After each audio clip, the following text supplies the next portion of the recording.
Hi, I'm Sheldon Muller. Today, we're going to be talking about the power of depth of field in your photographs. When we choose to use any particular lens, we insist that that lens be well made, particularly in terms of sharpness. Indeed, the eye is tuned to focusing on that within the frame which is sharp.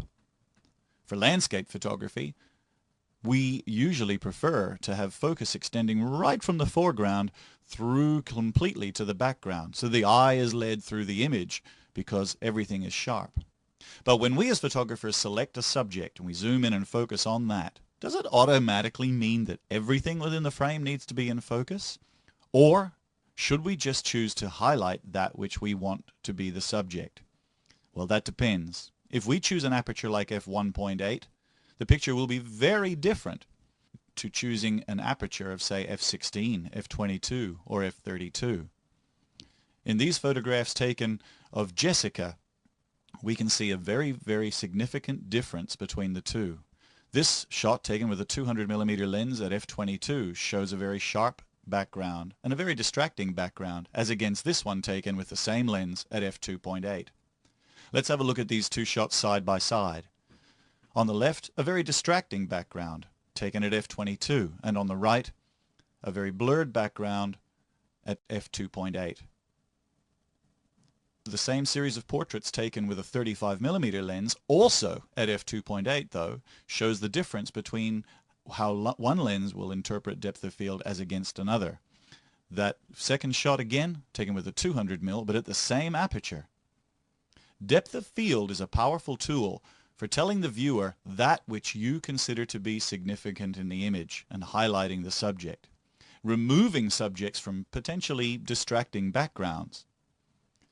Photographers who use very long lenses with very wide apertures achieve this effect very powerfully, such as this 180mm f2.8 lens. For this shot, a 300mm f4 lens was used, and for this photograph, an 85mm f1.8 lens was used. In order to highlight the subject and make the viewer look directly into the model's face, the camera and the lens was focused on the model's eyes, making everything else out of focus and yet still placing her very clearly in a context. In this image, of course, the same technique and the same lens was applied, and your eyes are taken directly to the subject's face. The advantage with this, of course, also is that in available light circumstances, a wide aperture can be used and hand-holdable shutter speeds can be employed.